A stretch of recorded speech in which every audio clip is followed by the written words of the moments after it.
Spirit Guide Messenger po. Welcome back po.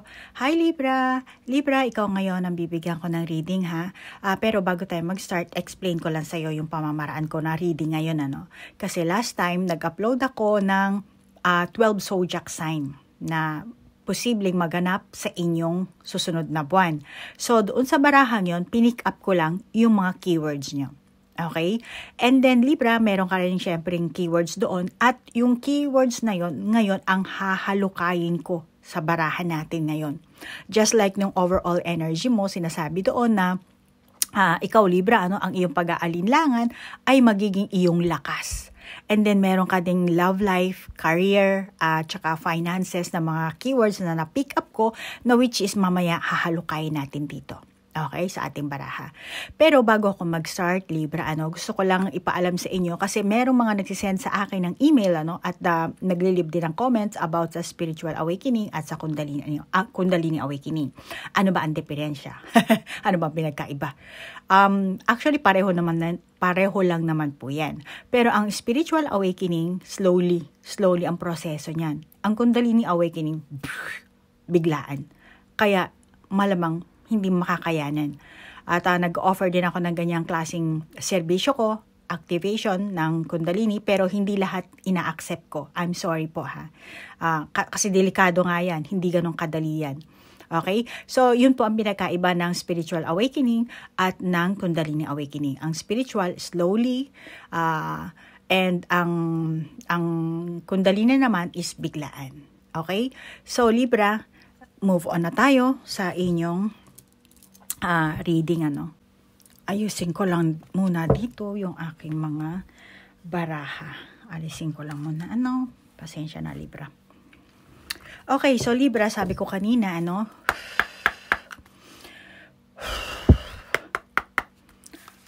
pasensya na ha. Ki-cleanse ko lang muna yung aking Sabi ko sa Libra, yung keywords na na-pick up ko sa iyong overall yung iyong pag-aalilangan ay magiging iyong lakas, So, yan ang aalamin ko dito sa baraha natin.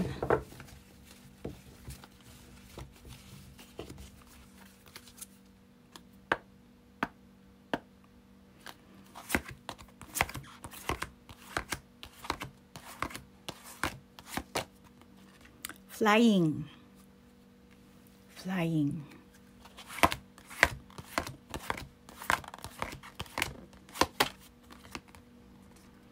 Bone collector.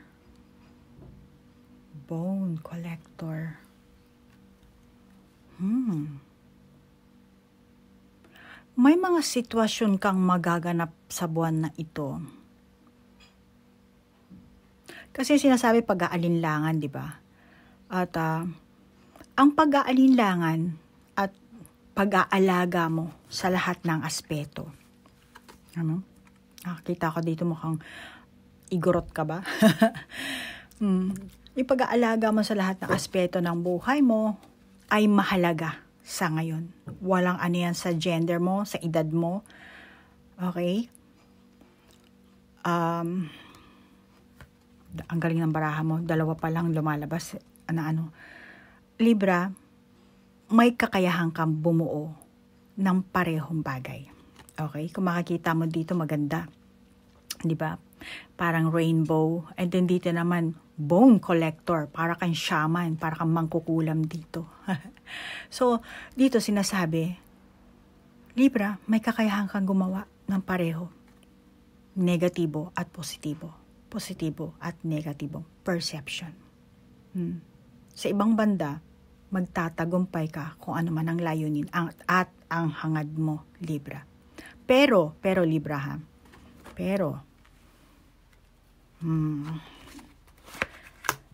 may kailangan ka making choice. Yes, making choice. Okay. May kailangan kang pahalagahan. Maaaring pera, samahan sa tao. At itong pag-aalinlangan mo dito, Libra, ang magbibigay sa'yo or magtuturo sa'yo ng tamang landas. Kaya makakabuti sa'yo, pakinggan mo ang intuition mo. Okay? May kakayahan ka. Get mo yan? Positibo or negatibo. Dalawang pinto yan. Ayan. Nasa sangandaan ka. Dalawa yan. Kaya, makakabuti sa'yo, Libra. Pakinggan mo ang iyong intuition.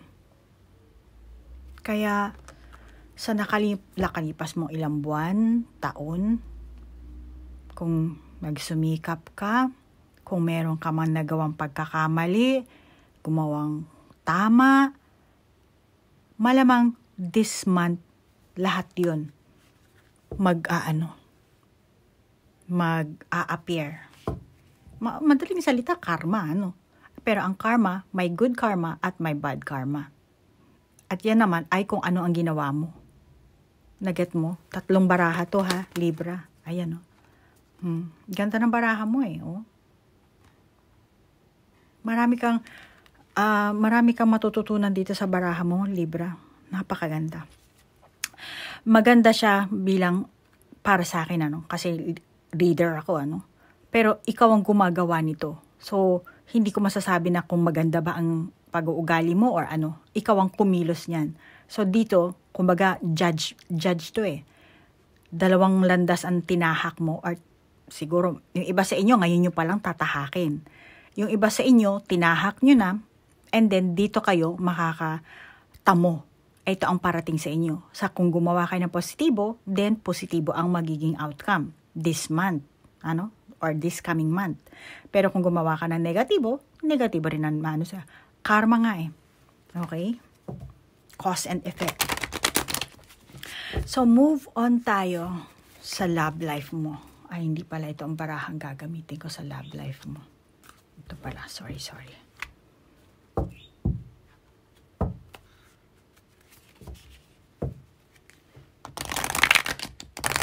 Kasi ang love life mo, ang keyword na nakuha ko sa love life mo, maring traditional ang inyong samahan at marahil ay nakakainis kung hindi ka mag-iingat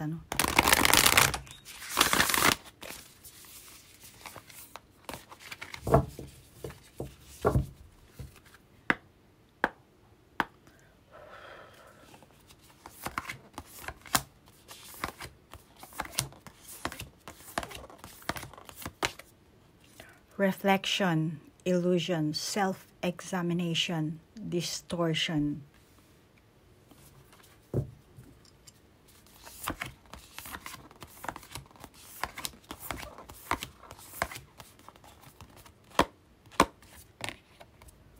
Flame 3, the start of something new.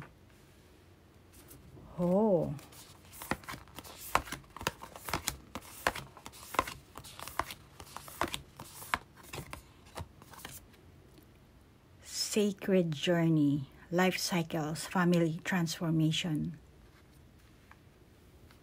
Parang ang konti lang ng baraha mo. Kasi yung sa simula pa lang, ang ganda na lumabas madaling basahin. Naandun na agad yung mensahe. Nang lumabas agad yung sa keywords mo, Okay, ang iyong love life, mukhang mawawasak ang tiwala mo sa person mo, Magfa-fire. Dito ka nakakita yan. Fire. So, dahil dito malalaman ang kanyang yung kung saan siya, kung ano ba ang kinalakihan ng person mo. Itong marahil asawa mo, karelasyon mo. Dito mo malalaman kung anong klase siyang tao, kung anong klaseng pamilya ang nagpalaki sa kanya, paniniwala. Pero sa kabilang banda, kahit na inis ka dito, tingin ko naman sa'yo, susuko ka. Susuko ka naman. Bakit? Dahil sa pagmamahal. Dahil sa pagmamahal na nararamdaman mo. Mahal mo tong person na to Maaaring may pagtatalo sa'yo at yung pamilya ng person mo or kayo rin mismo ng person mo, no? Pero dito nakikita ko, hindi mo kailangan mag-alala. Dahil, for example, Libra, kung ikaw meron kang person, karelasyon, asawa, or yung iba hindi pa nanliligaw, nasa ligawan stage pa lang kayo. If ever na hindi mo makasundo yung family ng person mo, sinasabi ng baraha na magkakasundo kayo at ipagtatanggol ka ng person mo. If ever na hindi kayo magkasundo ng family niya, ng mga kapatid niya, ipagtatanggol ka naman ito. Okay? So, ganun ang kanyang Pero Libra, maring ikaw mismo, no? Ikaw mismo, pinaglalaban mo yung inyong samahan. Pero sadyan talagang maaalog ka talaga this month. Kaya makakabuti sa'yo, Libra, mag-ingat ka, mag-ingat. At huwag mong ilabas yung galit mo ng, walang mabigat na rason ba. Yung, kumbaga, dala lang ng emosyon mo. Huwag mong paganahin yung ganong klaseng pag-uugali. Trust the niggle. What is niggling feeling trying to tell you? Libra, maring makita mo ang buong paligid mo ng klaro. Malamang na nag-aalala. Medyo meron ka pag-aalala na tungkol sa kapakanan, na kahit, kahit mahal na mahal nyo ang isa't isa, kailangan mo sigurong bumigay dahil mukhang mahihirapan ka i-maintain yung inyong samahan, Hindi lahat ng Libra, yung iba sa inyo. Take what resonate. So, masyadong marami kasing balakid at hindi pwede. Ganon, hindi pwede. Kaya makakabuti na kumbaga tiklupin mo na lang tiklupin mo yung sarili mo. Kung ano man ang sitwasyon ng meron kayo, Halimbawa, meron kayo pagtatalo this month, last month, mga ilang araw, linggo, nakaraan. So, etong darating na buwan, makakabuti na tiklupin mo ang iyong sariling paniniwala. Yung iba sa inyo, masyado kang mapilit, mapagmataas. Kung lalaki kang Libra or ikaw ang nanliligaw, bigyan mo ng space itong person mo. Okay? So, yan ang kinalabasan ng keyword, na nakuha natin nung last time sa inyong baraha. Wala na akong masasabi. Career, move on tayo sa career mo. Sa career mo, meron tayong play, have fun, celebrate, don't be serious. Don't be serious. Meron siyang champagne glass. Champagne glass. Champagne.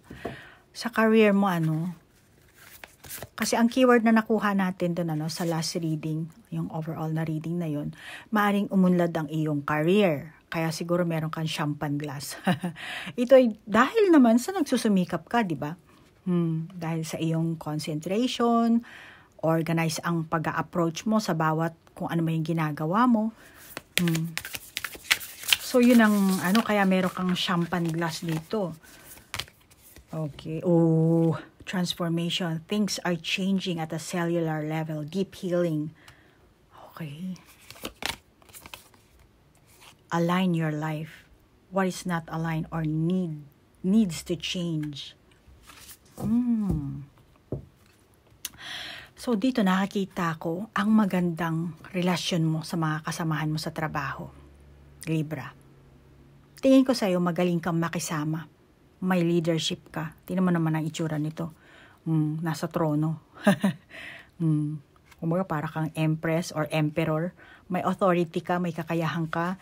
Di ko alam kung anong position mo. Pero maganda ang pamamalakad mo. Pakikisama mo sa mga tao mo. Sa mga co-worker mo. Magaling kang maging leadership.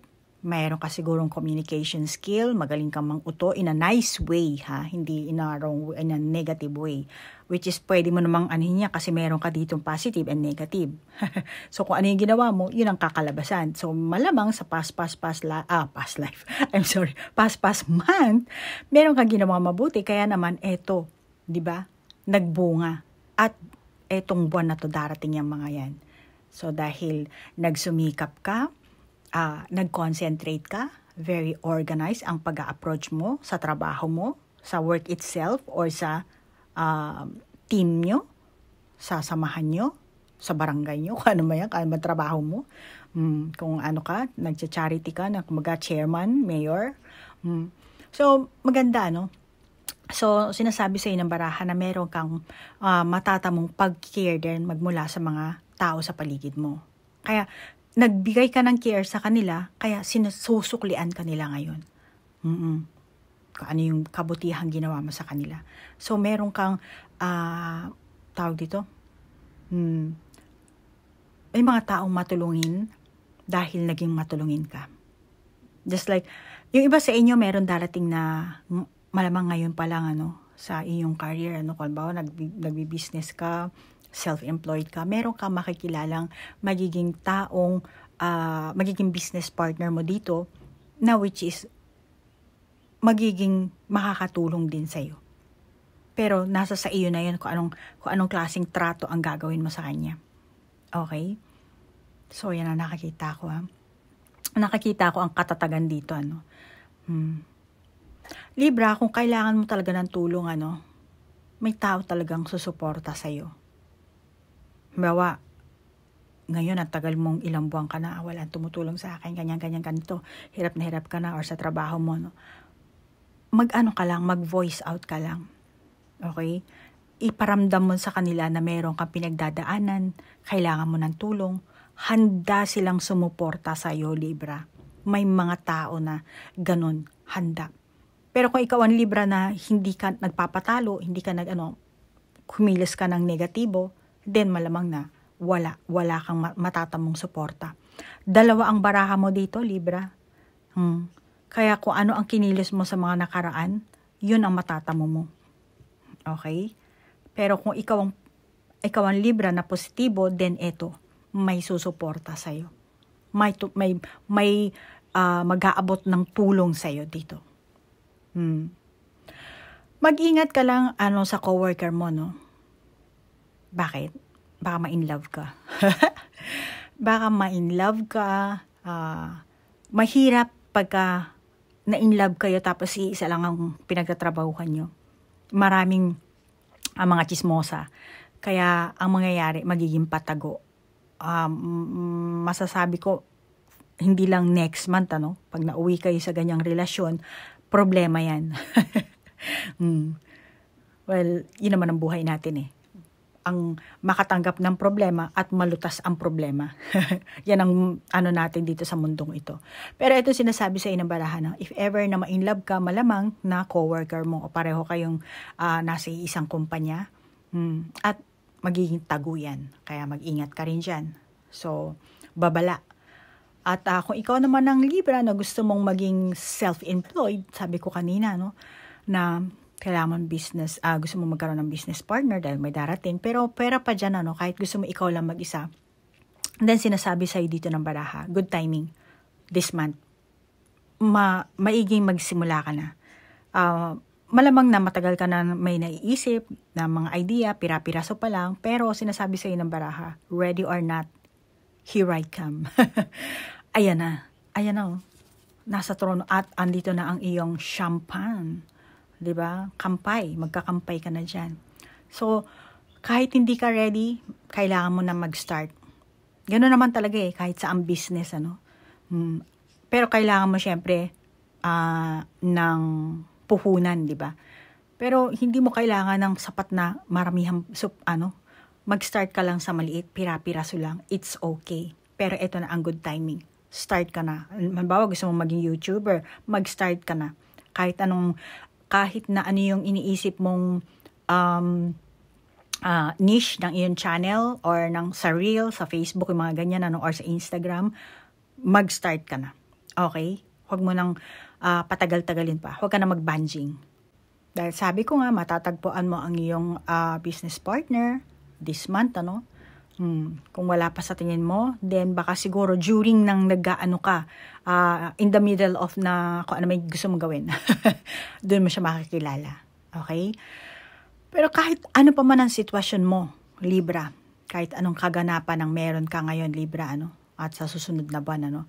Nakakita ako talaga na merong harmony, balance sa sarili mo, sa iyong mga tao, sa kapaligiran mo. Kung titingnan mo naman yung mga bilog na yan, di ba? Nasa gitna, balance, naka-align. Yung iba sa inyo, align your life. Mag-ingat kayo sa positibong ginagawa nyo at sa negative. Yan na lang masasabi kong babala, ano? Then, move on tayo sa iyong finances. Okay? Paatras ako ng paatras dito, Teka nga, diyan ka nga.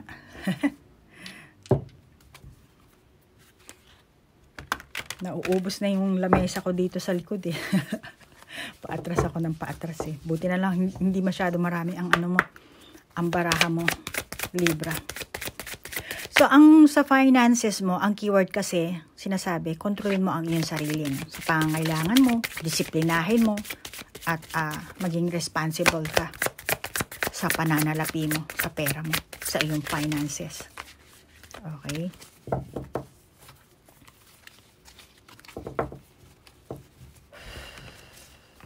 Bakit kailangan kontrolin?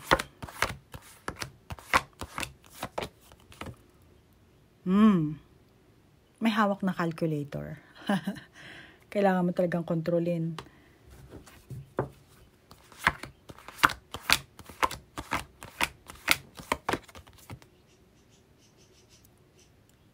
Kaya manikuradashi atarashi seikai ga akimashita. Masasabi ko, maging practical ka.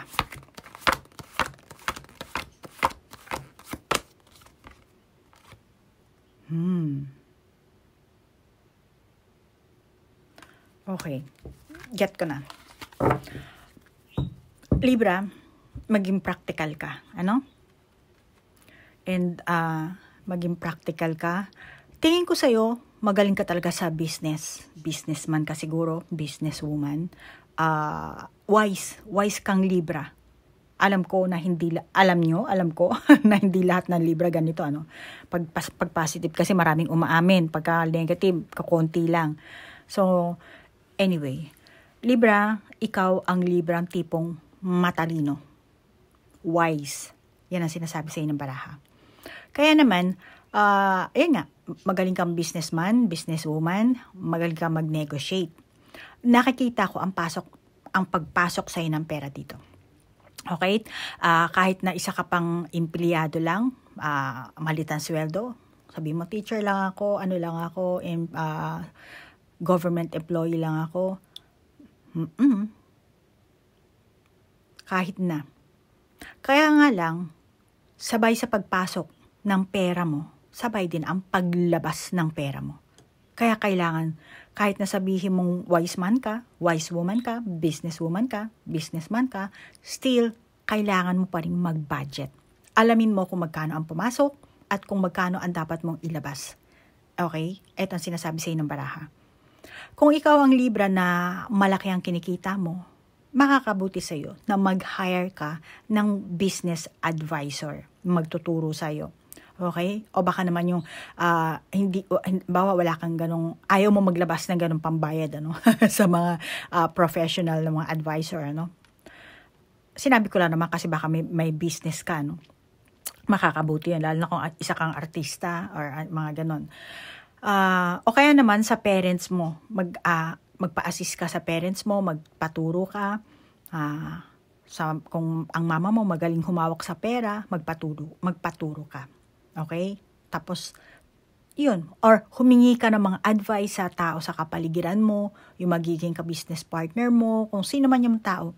Then, take their advice. Pero, syempre, kailangan suriin mo pa rin yung sarili mo. Hindi lahat na nila, aakuin mo. Okay? So, kung sa tingin mo okay, then, i-apply mo sa sarili mo. then ngayon pa lang magsimula ka na. Yung iba sa inyo, no, mag-practice na kayo, yung maliliit na pera nyo pa lang. Yan, budgetin nyo na yan. Disiplinahin mo na ang sarili mo. Ano? Libra? Be responsible. Kasi, eto, tinitingnan na natin ang baraha for next month mo. Pero kapag ikaw ay waldasero sa pera mo, maghihirap ka. Kahit na sabihin mong, eto na yung champagne mo, maghihirap ka. Na andito ang, may sword yan, no? Kaya, ito ang sinasabi ko sa iyo. Babala to, ha? Kung dito, kailangan self-discipline. Yung ibang Libra, malamang na ngayon pa lang kayo makakaranas ng kasaganaan. Tagumpay, material na seguridad. Kaya, talagang mapibigla ka talaga dito, no? Dahil dati wala ka eh. Baka sa sobrang pagkabigla mo, mabigla rin yung paggastos mo, maubos yung pera mo. Bili ka ng ganito, bili ka ng ganun. Dahil syempre, dati hindi mo nabili. Ngayon, may pumasok na pera sa'yo. Bili ka ng, okay lang bumili ka ng mapapakinabangan mo eh. Pero yung panluho ba, iwasan mo yan. Okay? Understandable naman na mabigla. Kahit sinong tao may talagang nauuwi talaga sa ganun, pag nakahawa ka ng pera. Yung iba sa inyo, baka siguro bago ka palang naging empleyado, kaya, katulad dito sa Japan, April kasi, March, di ba, graduation. Tapos, yung mga kolehiyo, Tapos, by April, papasok na sila sa, ang tawag dito, sa opisina, sa kung ano man tatrabaho nila, factory, or ano man, paggawa ng kotse, ng mga ganyan. Tapos, May tayo ngayon, no? So, next month, ito ang reading mo. Ewan ko lang kung saan ka naasang bansa ka, Libra. Pero, binibigyan lang kita ng example. Kasi ito, manggagaling dito yung pera mo sa sweldo mo, which is may bonus na darating sa'yo. Okay? At yung sweldo mo, malamang, first time mo lang makakakamit, never ever ka pa nakahawak ng ganyan. Let's say 3 months na salary, bonus, ganyan, 2 months or 1 month, depende kung nasa ang bansa ka, nasa ang kumpanya ka, anong klase, anong trabaho ang pinapasukan mo. Pero sinasabi sa'yo dito ng baraha, alagaan mo yan. Alagaan mo. Yung iba sa inyo, aalagaan, yung iba sa inyo, dapat alagaan mo. Maging practical ka. Okay? Para later on, meron ka mabubunot. Kasi hindi mo alam kung kailan ka magkakaroon pa ulit ng bonus. Merong ibang company. Sorry ha, napa-Japanese ako. Kasi sa Japanese, kaisha ang tawag sa company. So, sa company, meron yung nagbibigay ng twice a year ang bonus. Meron namang once a year. Minsan bumababa, minsan wala. Depende kung saan. At depende rin kung empleyado ka, or casual ka, or part-time ka lang. Extra, depende rin yan, So, dito nakakita ko, kailangan mo talagang mag-ingat. Pero next month, meron kang darating, kaya huwag kang ma-overwhelm, huwag kang mataranta, huwag kang masyadong magpadalos-dalos. Okay? Kailangan mong mag-ipon. Okay? Yung iba sa inyo, huwag kang masyadong maghangad ng malaking kita. Okay? Just like nasusugal ka, yung lahat ng, let's say, meron ka nakuhang next month, meron ka nakuhang bonus, meron kang sweldo, meron ka natanggap na pera, kung saan manggagaling man yan. Huwag mong isusugal lahat. Okay? Baka yung iba sa inyong Libra sugarol. Yung pera mo. Sinasabi sa'yo dito, mag-invest ka, mag-ipon ka. Okay? Pero, bottom line, may pera ka next month. Okay? Hindi ko alam kung gaano kalaki ang ine-expect mong pera, pero nakakita ko dito, hindi ka magugutom. At kumpara sa dating nare-receive mong pera, merong pansobra. Okay? Kaya huwag mong isugal yan. Yan ang babala sa'yo ng baraha. Okay, Libra? So, kung sa tingin mo naka-resonate ka, then take it. Kung hindi naman, just leave it. Kung meron ka sariling validation ng baraha, then ikaw na lang ang mag-validate. Ang sa akin, ito lang ang nakita ko, ang nahukay ko doon mula sa keywords na binigay ko sa last na all zodiac sign na reading na video na in-upload ko. At doon nga pala sa mga Libra na gusto kung meron kayong gustong itanong sa baraha, hindi yung birthday nyo ha, kung gusto nyo itanong sa baraha ng ganito, ganyan, just like na kung magkaka-boyfriend pa ba ako, yung mga ganun ba, makakapag-asawa pa ba ako sa edad kong ganito, tatanong natin yan sa baraha. Hindi yung pansariling katanungan, pangkalahatan tanungan. Yan ang gagawin natin dito sa ating, sa next time, ano. Okay, Libra? So, hanggang dito na lang ha. At maraming salamat, Libra, sa iyong pag-like, share, comment, at sa mga cross-watcher, maraming salamat at naligaw kayo at naglaan kayo ng oras sa panonood. At sa mga bago ko pong subscriber, welcome po. Thank you po. Hanggang dito na lang. Namaste po. Bye-bye.